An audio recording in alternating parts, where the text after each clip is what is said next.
My wife's girls' trip to Cancun was actually a week with her lover. I found out when I saw the resort photos. I found out my wife's girls' trip to Cancun was actually a romantic vacation with her lover. When I stumbled across resort photos she'd accidentally uploaded to our shared cloud, photos of her kissing another man by the pool, photos of them at couples massages, photos from their hotel room that made my stomach turn. She'd lied about everything: who she was with, what she was doing, why she needed the trip, and she'd used our joint credit card to pay for it. Hey Reddit, this is the story of how a simple lunch conversation with a colleague unraveled my wife's carefully constructed lie, and how vacation photos meant to memorialize her affair instead became evidence of her betrayal. I'm Tyler, 34 years old, and what I'm about to tell you will make you question whether you can ever truly trust someone who says they're going on a harmless vacation with friends. You know that feeling when something seems completely normal on the surface, but in hindsight you realize there were warning signs everywhere? When you discover that what you thought was a healthy part of your relationship was actually cover for something terrible. That's where this story goes. But let me start from the beginning, because to understand how completely Jessica deceived me, you need to understand what our marriage looked like and how her annual girls' trips became the perfect cover for her affair. I met Jessica 8 years ago when I was 26 and she was 24. I was working as an architect at a mid-sized firm in Austin, Texas, making about $75,000 a year. Jessica had just gotten her real estate license and was starting her career, making maybe $35,000 in commissions that first year. We met at an open house she was hosting. I'd been looking for investment properties. She was the charming agent showing a renovated bungalow in East Austin. We connected immediately. Jessica was ambitious, driven, outgoing. She had this energy that drew people to her, confident without being arrogant, friendly without being fake. She talked about building her real estate career, about wanting to be one of Austin's top agents within 5 years. I admired her goals and determination.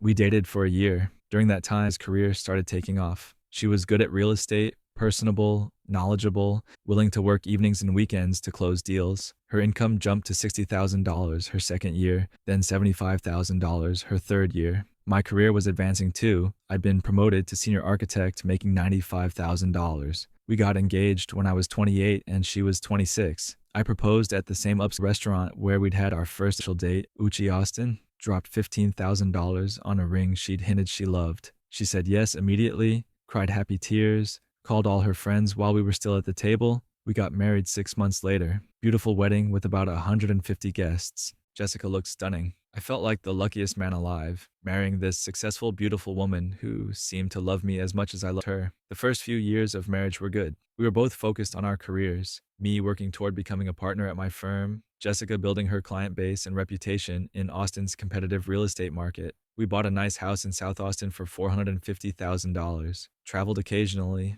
talked about having kids. Eventually, when the time is right, 3 years into marriage, Jessica started talking about wanting annual girls' trips. I need time away with my friends, just to decompress, reconnect, have fun without responsibilities. Is that okay with you? Of course, I think that's healthy. Where are you thinking? Probably beach destinations, somewhere we can relax, get some sun, enjoy not being in work mode. Her first girls' trip was to Tulum, Mexico.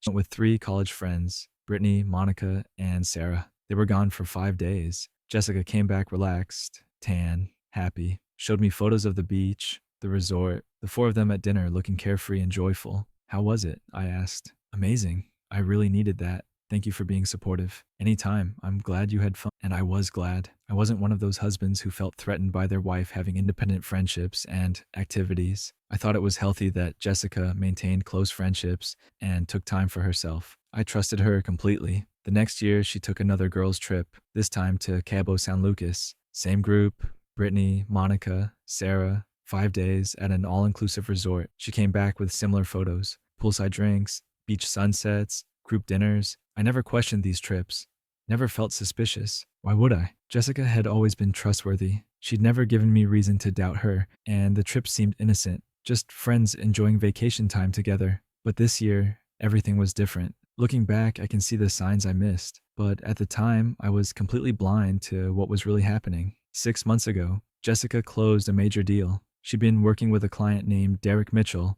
recently divorced, mid-40s, buying a luxury condo in downtown Austin. The sale was worth $1.2 million, which meant a substantial commission for Jessica. She was excited about the deal. mentioned Derek several times, how he was decisive, easy to work with, appreciated her expertise. Normal real estate agent talk about a good client. I was happy for her success. This commission will really help us. Maybe we can finally do that kitchen remodel you've been wanting, she said after the deal closed. That'd be great. You earned it. Over the following months, Jessica mentioned Derek occasionally. I'm meeting Derek to discuss potential investment properties he's considering. Or Derek asked my advice about staging his new place. It all sounded professional and normal. Around this same time, Jessica started working later more frequently. Sorry, showing ran long, or client dinner I couldn't get out of. I understood. Real estate involves evening and weekend work. I'd known that when I married her.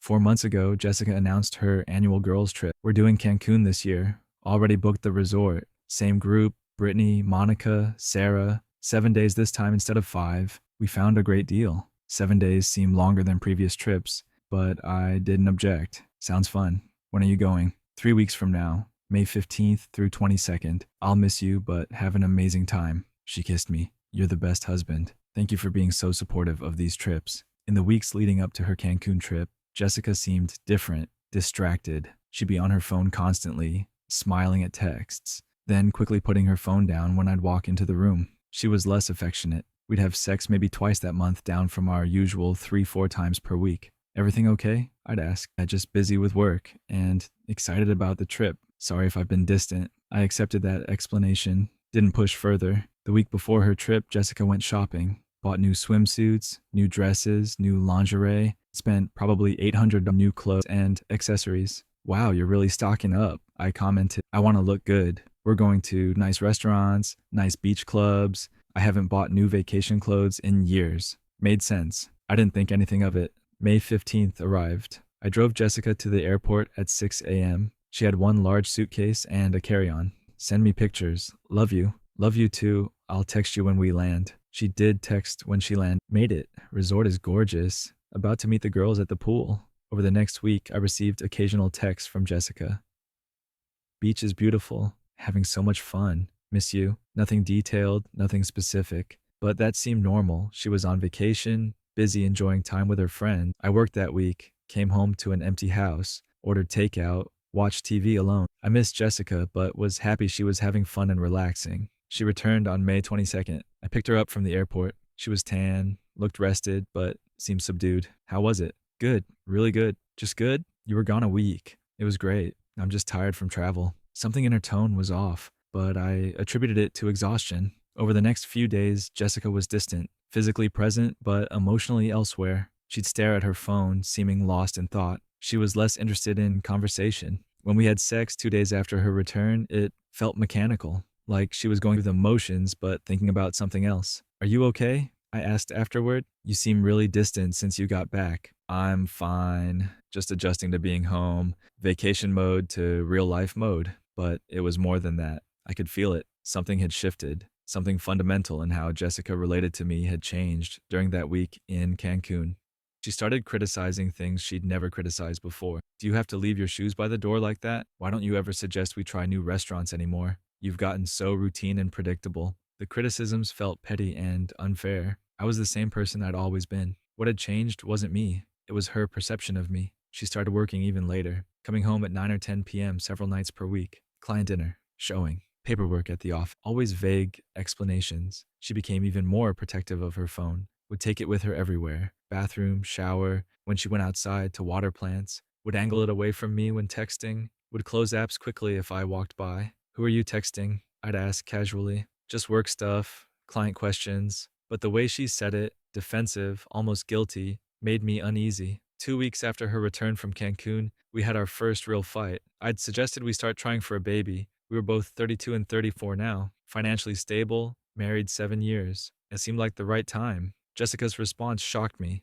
I don't know if I'll ever be ready. I don't know if I want kids with. She stopped herself. With what? I just don't want kids right now. You were going to say something. With what? With me? I didn't say that. But you were going to. Were you going to say you don't know if you want kids with me? Silence. Then, I don't know what I want anymore, Tyler. I feel unfulfilled. Like my life isn't what I thought it would be. What does that mean? What about your life isn't what you thought? I don't know. I need space to figure things out. That conversation ended with Jessica sleeping in the guest room. The next morning, she acted like nothing had happened, but the words hung between us. Unfulfilled, need space, don't know what I want. 3 weeks after her Cancun return, I had lunch with my colleague, Derek Chen. We worked together on several projects and occasionally grabbed lunch to discuss work and life. Derek mentioned his wife, Sarah. She's been in a weird mood lately, feeling left out because apparently Jessica didn't invite her on some girls' trip they usually do together.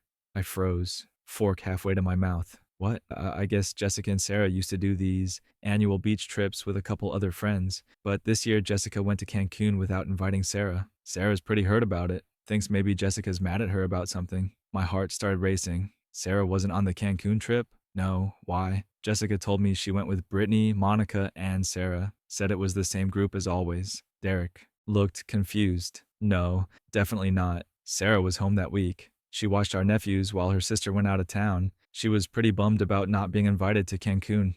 I couldn't finish lunch, made an excuse about a client call and went back to my office. Sat at my desk, mind racing. Jessica had lied. She'd specifically told me Sarah was going, but Sarah wasn't there. So who was Jessica with in Cancun? That evening, I asked Jessica about the trip as casually as I could. How was hanging out with Sarah in Cancun? You guys get good quality time? Oh yeah, Sarah's great. She just lied to my face. Didn't even hesitate. What kinds of things did you guys do? Where'd you eat? Jessica's eyes narrowed slightly. Why all the questions? Just curious. You haven't really told me much about the trip. We went to the beach, the pool, some restaurants, normal vacation stuff. Why? Just making conversation. She got up from the couch. I have work emails to respond to. She left the room, taking her phone. My hands were shaking. She'd lied about Sarah being there. Lied smoothly, confidently, without hesitation, which meant the entire trip might have been a lie. I waited until Jessica was asleep that night, then went to my home office, logged into our shared bank account, and pulled up credit card statements from May. The charges from Cancun started appearing on May 15th. Resort charge, $3,200. And daily charges, restaurants, spa services, excursions. But as I looked closer, details jumped out. Couples massage at the resort spa, $450. Why would 4 women get a couples massage? Romantic dinner at a beachfront restaurant, $280. The itemized receipt showed 2 entrees, a bottle of expensive wine, and dessert to share. Not a group dinner. Sunset sailing cruise, $350. The description said, private romantic cruise for 2. My stomach turned. These weren't girls' trip activities. These were couple activities. I kept scrolling, found more charges that didn't make sense for a group of women. Spa package, tickets to an exclusive beach club that advertised as a romantic venue, room service charges at odd hours, and then I noticed something that made my blood run cold. One of the restaurant receipts, when I zoomed in on the digital copy, showed a signature, not Jessica's signature, a male name, Derek M. Derek Mitchell, her client, the divorced guy who'd bought the luxury condo, the guy she'd been mentioning more frequently, the guys she'd supposedly been meeting for professional consultation. I spent the next hour searching through credit card records, found charges from months before the Cancun trip, dinners at romantic restaurants in Austin, always for 2 people, always during evenings when Jessica had claimed to be working late or meeting clients. She'd been seeing him for months. The Cancun trip wasn't the beginning of an affair. It was a vacation with someone she'd already been involved with. I wanted to wake Jessica up right then, to confront her, to demand the truth. But I was too devastated to move, just sat in my office chair, staring at receipts that proved my wife had been lying to me for months. Around 2 a.m., I remembered something. Jessica and I shared a cloud photo account. It automatically backed up photos from both our phones. We'd set it up years ago so we could easily share photos with each other and have everything backed up. I logged into the account, went to the dates corresponding with her Cancun trip, expected to see photos of Jessica with Brittany and Monica, the friends she'd supposedly been with. What I found destroyed me. There were dozens of photos from Cancun. Jessica had clearly forgotten to disable the automatic upload feature. The photos had synced from her phone to our shared cloud without her realizing. The first photo showed Jessica by the pool. She was wearing one of the new swimsuits she'd bought before the trip. She was smiling, but she wasn't alone. A man's arm was around her waist. I couldn't see his face in that photo, but I could see enough. He was tall, fit, tan. The next photo showed them together at dinner. His face was visible now. Derek Mitchell. He was wearing a linen shirt, leaning across the table, smiling at Jessica. She was smiling back, her hand reaching toward his across the table. The next photo was taken at sunset on the beach. They were kissing, his hands on her face, her arms around his neck, the golden light making everything look beautiful and romantic and absolutely devastating. I scrolled through more photos, them at a beach club, drinks in hand, them on a sailboat, the ocean behind them, them at what looked like their hotel room. a luxury suite with ocean views, both in robes, clearly having just come from the shower or perhaps just waking up. One photo showed them at a couple's massage. Jessica was lying face down on a massage table, looking over at Derek on the table next to her, both of them mid-massage. Another showed them at dinner again, this time at what was clearly a romantic restaurant. Candlelight, a bottle of champagne, Jessica wearing one of the new dresses she bought before the trip. The most devastating photos were the intimate ones, selfies taken in bed. Jessica in lingerie I'd never seen, probably bought for this trip specifically. Photos that were clearly meant for his eyes only. Photos that showed a level of intimacy and happiness that made me want to vomit. She looked so happy in these photos, happier than I'd seen her in years, radiant, completely absorbed in Derek. Every photo showed genuine joy and affection and desire, and I realized she'd fallen in love with him. This wasn't just a fling or a mistake. She was in love with this man. That week in Cancun wasn't a girl's trip. It was a romantic vacation with the man she'd been having an affair with for months. Everything made sense now. The distance since she'd returned, the criticism of our marriage, the unfulfilled comment, the don't know what I want statement. She was comparing me to Derek and finding me lacking. I downloaded all the photos, saved them to multiple locations, my computer, a USB drive, emailed them to myself. If I was going to confront this, I needed evidence preserved. By the time I finished, it was 4 a.m. I'd been sitting in my office for 6 hours, going through financial records and photos that proved my wife's betrayal. I went to our bedroom. Jessica was sleeping peacefully, her phone charging on her nightstand. No guilt, no distress, just sleeping soundly while her husband discovered her affair in the next room. I stood there looking at her, this woman I'd loved for 8 years, this woman I'd married and built a life with, this woman I'd trusted completely, and I realized I didn't know her at all. The person I thought I'd married wouldn't lie for months, wouldn't conduct an affair with a client, wouldn't plan an elaborate vacation deception, wouldn't use our joint funds to pay for romantic activities with her lover, but that's exactly what Jessica had done. Every word about the girls' trip was a lie. Sarah wasn't there. Brittany and Monica probably weren't there either. I'd need to verify, but I suspected the entire friend group story was fabricated. She'd spent 7 days in Cancun with Derek Mitchell, swimming together, eating together, sleeping together, taking photos together like they were a legitimate couple instead of two people conducting an affair. And then she'd come home to me. Let me pick her up from the airport. Let me kiss her and welcome her home. Let me ask about her trip while she lied smoothly about being with friends. I couldn't sleep in that bed next to her. Went to the guest room, lay awake until sunrise, mind racing through everything I discovered, everything that had been happening right under my nose for months. At 6 a.m., I was still awake when I heard Jessica's alarm go off, heard her shower, get ready for work, heard her leave the house without checking on me, probably assuming I'd already left for work early. I stayed home from work, called in sick, spent the morning reviewing everything again, making sure I hadn't misunderstood or jumped to conclusions, but there was no misunderstanding. The photos were explicit, the credit card charges were damning, the lies about who she'd been with were undeniable. My wife had conducted a months-long affair with her client, had lied to me repeatedly, had used our joint credit card to pay for her romantic vacation with her lover, had come home and continued lying while growing increasingly distant and critical of our marriage. And based on her recent comments about being unfulfilled and not knowing what she wanted, she was probably trying to figure out how to leave me for Derek. The Cancun trip might have been a test, seeing if she and Derek worked as a couple, seeing if what they had was just affair excitement or something more substantial. By afternoon, I'd made my decision. I wasn't going to confront Jessica in anger.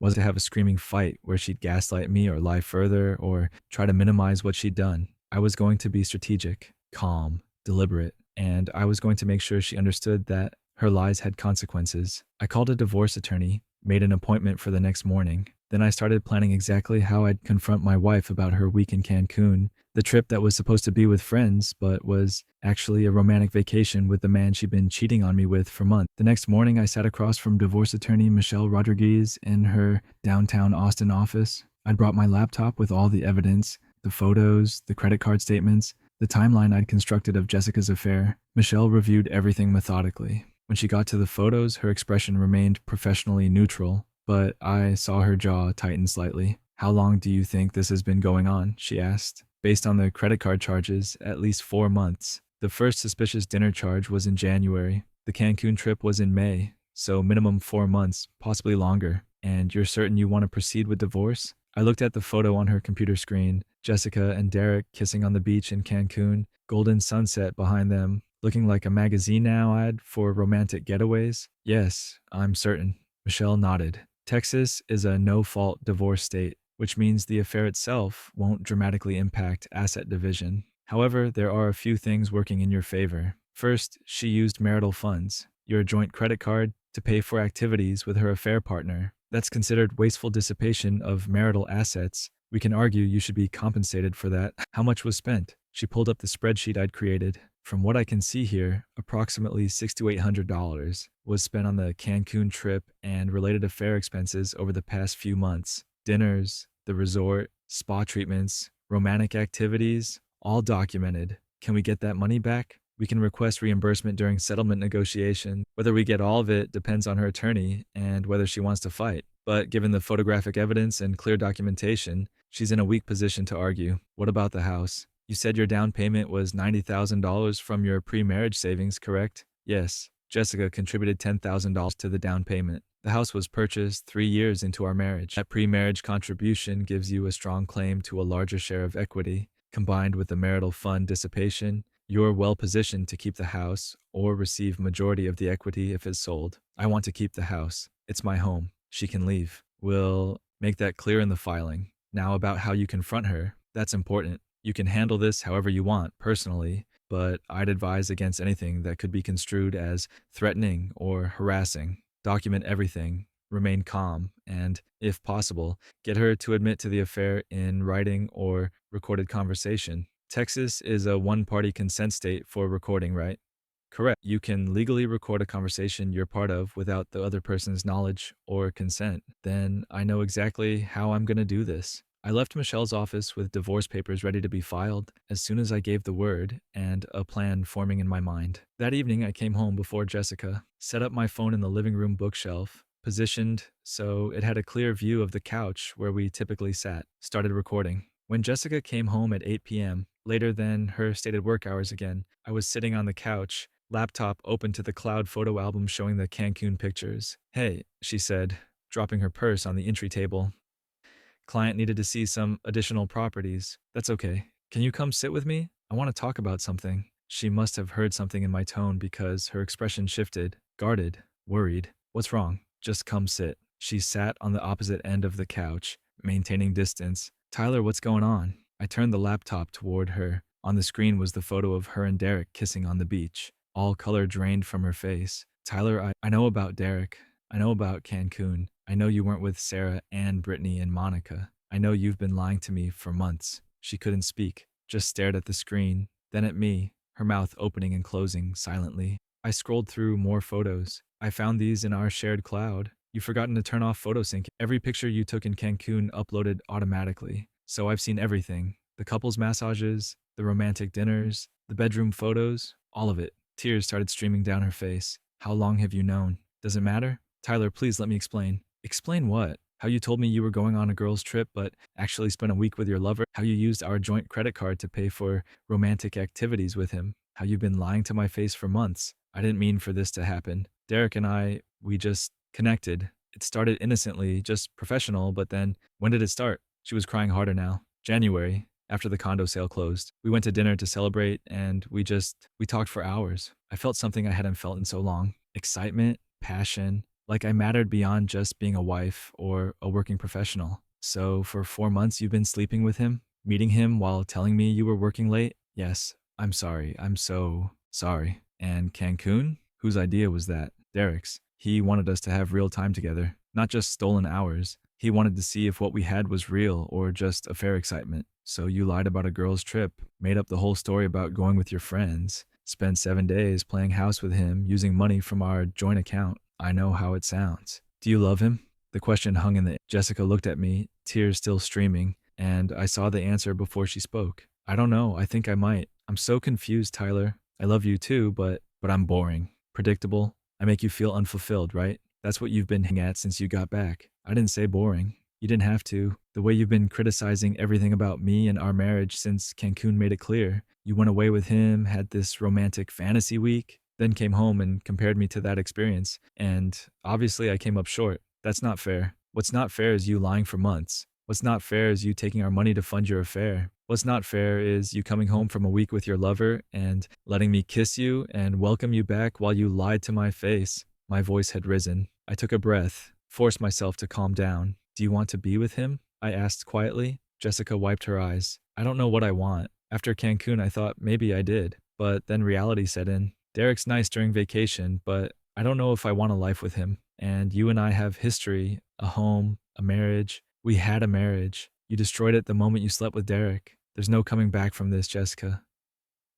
Tyler, please. We can go to counseling. We can work through this. Lots of couples survive affairs. I'm not interested in surviving. I'm interested in dignity and self-respect, both of which require me to end this marriage. Her eyes widened. You're divorcing me? Yes. My attorney is filing papers tomorrow. You'll be served within the week. Tyler, no. Please, don't do this. I made a mistake, but we can fix it. You didn't make a mistake. You made hundreds of choices over 4 months. Every time you met Derek, every time you lied to me, every time you used our money for your affair, those were all conscious choices. This wasn't a one-time error in judgment. This was a calculated deception that you maintained for months. I was confused. I was struggling with feeling unfulfilled in our marriage. Then you should have talked to me, suggested counseling, been honest about your feelings. Instead, you started an affair and lied about it. What about Derek? She asked, almost desperately. Did you tell him? Does he know you found out? Not yet, but I will. I'll make sure everyone knows exactly what you two did. You can't. Tyler, if people find out, it could ruin my career. Real estate is about reputation and trust. If clients know I had an affair with a client, you should have thought of that before sleeping with Derek. She was panicking now. Please, Tyler, please don't tell people. We can get divorced if that's what you want, but please don't destroy my reputation. I'm begging you. I looked at her, this woman I'd loved for 8 years, who was now begging me to protect the secret of her affair so it wouldn't damage her career. Not apologizing sincerely, not taking responsibility, just trying to minimize consequences. I'll do whatever I need to do. If that means people find out the truth about why our marriage ended, then that's what happens. I'm not going to lie to protect you. Jessica sobbed. I can't believe you're being so cruel. I'm being cruel? Jessica, you cheated on me for 4 months. You lied about a vacation so you could spend a week with your lover. You used our money to pay for it. And now you're upset that I won't help cover it up? I just meant I don't want my life destroyed because of this. Then you shouldn't have done it. I closed the laptop, stood up. I'm sleeping in the guest room. I'd appreciate if you'd start looking for somewhere else to stay. I want you out of this house within 2 weeks. This is my house too. My pre-marriage savings paid for most of it. My attorney is confident I'll be awarded the house in the divorce. You can fight it if you want, but given your affair and misuse of marital funds, you probably won't win. I walked toward the guest room. Jessica called after me. Tyler, wait, please. Can we at least talk about this more? Can you give me a chance to really explain? I turned back to her. Explain what? I've seen the photos. I've seen the credit card statements. I know everything I need to know. There's nothing left to explain. But I love you. I do. I know I screwed up, but I don't want to lose you. You already did. The moment you got on that plane to Cancun with Derek, you lost me. I just didn't know it yet. I went to the guest room, locked the door, listened to Jessica crying in the living room for the next hour before she finally went to our bedroom. I'd recorded the entire conversation, saved it immediately. Jessica had admitted everything on the affair, the lies, the Cancun trip, all of it. Perfect evidence for the divorce proceedings. The next morning, I filed for divorce. Michelle submitted the paperwork, including exhibits showing the photos, the credit card charges, and the timeline of Jessica's affair. Jessica was served with papers 2 days later at her office. She called me immediately, hysterical. You actually filed? I thought maybe you'd calm down and we could talk. There's nothing to talk about. Read the papers. Respond through your attorney. Tyler, please. I hung up. Blocked her number. All future communication would go through attorneys. The next step in my plan, Derek Mitchell. I found his contact information easily. Enough. Jessica had mentioned which firm he worked for. I sent him a carefully worded email. Mr. Mitchell, my name is Tyler Harrison. I'm Jessica Harrison's husband. I recently discovered that you and my wife have been having an affair, including a week-long trip to Cancun that she lied to me about. I'm filing for divorce and wanted you to know that your relationship with my wife has ended my marriage. I hope whatever you two have is worth the destruction of an 8-year marriage. I've also been advised that conducting a personal relationship with a real estate client may violate professional ethics policies in your industry. You might want to consult with your firm's ethics board about that. Regards, Tyler Harrison. I also sent the Cancun photos to his personal email address, so he'd know I had evidence. Derek responded within an hour. Tyler, I'm sorry about your marriage. I didn't intend for things to go this far with Jessica. It started as friendship and became more than either of us planned. For what it's worth, I do care about her. This wasn't just casual for me. I understand you're angry. I would be too. Derek. His response infuriated me. Didn't intend for things to go this far. He'd taken my wife on a romantic vacation to Cancun. That required planning, booking, coordinating schedules. None of that was accidental. I forwarded his email to the real estate firm he worked for, along with the photos and a brief explanation that one of their employees had conducted an affair with a married woman who was a real estate agent, potentially violating professional ethics policies about relationships between clients and agents in the industry. Within a week, Derek had been fired. His firm took ethics violations seriously, and the affair with Jessica, who'd sold him property, crossed clear professional boundaries. Jessica found out and called me from a friend's phone. "You got Derek fired? Tyler, how could you? He lost his job. He had an affair with a married woman. Faced consequences, pretty simple cause and effect. You're destroying lives out of spite. I'm making sure people face consequences for their choices. Derek chose to sleep with a married woman. You chose to cheat on your husband. Now you're both dealing with the results of those choices. I hope you're happy. You've ruined everything. You ruined everything the day you started lying to me. I'm just making sure the truth is known." Word spread quickly in our social circles. I didn't have to tell people directly. Mutual friends heard about the divorce filing, asked questions, and I simply told the truth. Jessica had an affair with a client, lied about a girl's trip to Cancun that was actually a romantic vacation with her lover. The response was overwhelmingly supportive of me. Friends who'd known us as a couple were shocked and disgusted by Jessica's deception. Her friend Sarah, who Jessica had falsely claimed was on the Cancun trip, was particularly angry about being used as cover for an affair. "I can't believe she did that," Sarah told me when she called to express support. "She lied about me being there, used our friendship as cover? That's horrible. I'm sorry you got dragged into this. Don't apologize. You didn't do anything wrong. I'm so sorry this happened to you." Jessica's reputation in Austin's real estate community took a massive hit. Word spread that she'd had an affair with a client, which violated professional ethics. She lost several major clients who didn't want to work with someone they saw as untrustworthy. Her income dropped significantly. She tried to repair her image, but the story was too public and too well documented. The photos existed, the credit card evidence existed, people knew the truth, and no amount of reputation management could erase.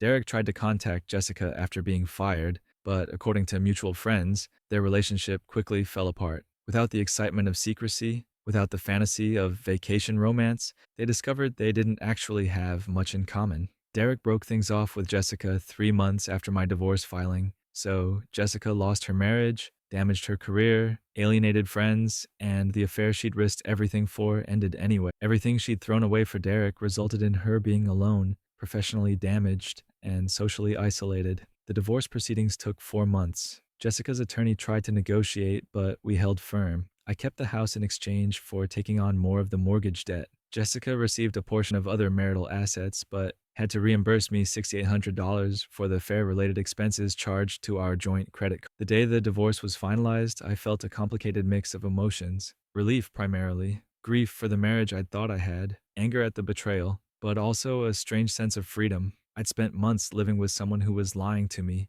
comparing me unfavorably to her affair partner, planning how to leave me. Now I was free of that toxicity, free to rebuild my life with someone who'd actually value honesty and commitment. 6 months after the divorce, I started therapy. Dr. Patterson helped me process the betrayal and trust issues. The hardest part, I told her in one session, is that I trusted her completely, never questioned the girls' trips, never suspected anything. I thought trust was about giving someone freedom and believing the best in them. Now I feel stupid for being so trusting. Trust isn't stupid, Dr. Patterson said. Jessica exploited your trust, but that doesn't mean trust itself is wrong. It means Jessica was untrustworthy. Those are very different things. How do I trust anyone again? Slowly, carefully, with someone who earns it through consistent honesty, and by recognizing red flags earlier. Like what? Like sudden changes in behavior, increased phone secrecy, defensive responses to normal questions, working late more often without clear explanation. Those patterns you described with Jessica, in hindsight, they were ones. I just thought she was stressed about work. That's a reasonable interpretation. But when multiple red flags appear together, phone secrecy plus late nights plus distance plus defensiveness, that pattern suggests something's wrong. The therapy helped. Slowly, I started feeling less angry and betrayed, more philosophical about what had happened. 8 months after the divorce, I started dating again. Nothing serious at first, just coffee dates and dinners, getting back into the rhythm of meeting people, having conversations, being open to connection. 10 months after the divorce, I met Rachel at a friend's birthday party. She was a fellow architect, recently relocated to Austin for a position at a competing firm. We talked for hours about design philosophy, Austin's growth, and our respective experiences with relationships. When I told her about my divorce, I was honest. My ex wife had an affair with a client, lied about a vacation, used our joint money to fund it. I found out through photos she accidentally uploaded to our shared cloud, filed for divorce immediately. Rachel's response: "That's horrible. I'm sorry you went through that, but I respect that you didn't try to work it out with someone who'd betrayed you that badly. Shows you value yourself." Some people thought I should have given her a second chance. Some people would stay in toxic situations out of fear of being alone. You chose self respect over convenience. That's admirable. We started dating seriously. Rachel was everything Jessica wasn't: honest, direct, reliable. She didn't play games, didn't hide her phone, didn't make excuses. When she said she'd be somewhere, she was there. When she made plans, she kept them. "This feels too easy," I told her 3 months into dating. "Like it shouldn't be this straightforward." Rachel laughed. "Healthy relationships are supposed to be straightforward. The drama and suspicion and lies, that's not normal, even though it feels that way after you've experienced it." 1 year after the divorce, I'd fully rebuilt my life. New routine, new relationship, new sense of what I wanted and deserved from partnership. Jessica, according to mutual friends, was struggling. Still single after Derek dumped her, still dealing with professional reputation damage, still trying to rebuild her life in Austin while carrying the stigma of the affair. She'd tried to contact me a few times, emails I'd blocked, messages sent through mutual friends, always some version of, "I'm sorry, I made a mistake. I miss what we had." But what we had was built on lies I'd been too trusting to see. The version of Jessica I'd thought I married, honest, faithful, trustworthy, never actually existed. That was a performance she maintained until she met someone more exciting. 18 months after the divorce, Rachel and I took a vacation together to Cancun. Ironic. Same resort where Jessica and Derek had stayed. "You sure you want to go here?" Rachel asked when I suggested it. Given the history, I want to replace the memory, turn the place that represented betrayal into a place that represents something good. We had an amazing week. Relaxed on the beach, explored Mayan ruins, had romantic dinners, took photos that showed genuine happiness between two people who actually valued each other. On our last night, sitting on the beach at sunset, Rachel asked, "Do you still think about her? About what happened?" "Sometimes. Not as much. Mostly I'm grateful. Grateful that she was stupid enough to leave photo upload turned on. If she'd been more careful, I might not have found out for years. Might have had kids with her before discovering the truth. The accidental photo upload was the best mistake she ever made. For me, anyway." Rachel squeezed my hand. "Her loss is definitely my gain." 2 years after the divorce, I'm 36. Rachel and I are engaged, planning a wedding that will be honest and joyful and free of deception. I've advanced in my career, bought a new house that has no memories of Jessica, built a life I'm proud of. Jessica is 34, still single, still dealing with the professional and social consequences of her choices. According to Sarah, who maintains some minimal contact, Jessica tells people she regrets everything, that she wishes she'd never met Derek, that she wants a do-over on those 4 months that destroyed her marriage and damaged her life. But there are no do-overs, just consequences that extend far beyond what she imagined when she was planning that Cancun vacation with her lover. The final irony? The photos that were meant to memorialize her romantic getaway instead became evidence in her divorce. The vacation that was supposed to represent excitement and passion instead represented lies and betrayal. And the man she risked everything for dumped her within months, leaving her with nothing but regrets and damaged reputation. Sometimes people ask if I feel vindictive about how things turned out for Jessica, if I'm glad she struggled. My answer: I'm indifferent. Her struggles are consequences of her choices, not something I caused or celebrated. I simply told the truth about what happened. The professional fallout, the social isolation, the failed relationship with Derek, those resulted from her actions, not my reaction to them. What I am is grateful. Grateful that accidental photo upload revealed the truth. Grateful I found out before having children with someone who'd lied to my face for months. Grateful I had the strength to walk away rather than accept betrayal. Grateful I found Rachel, who shows me daily what honest partnership looks like. 3 years after discovering those Cancun photos, I barely remember the man I was when married to Jessica. That version of me was trusting to the point of naivety, accommodating to the point of being exploited, willing to overlook red flags because confrontation was uncomfortable. The man I am now values honesty above everything, recognizes red flags, won't tolerate deception, and understands that sometimes the kindest thing you can do for yourself is walk on who doesn't value what you bring to their life. Jessica wanted excitement, wanted passion, wanted to feel like she had options and wasn't tied down to boring, predictable me. She got her wish, and in getting it, she lost everything else: the stable marriage, the respected career, the social circle, the man who'd loved her faithfully for 8 years, all because she forgot to turn off photo upload before taking pictures with her lover in Cancun. Best mistake she ever made, for me.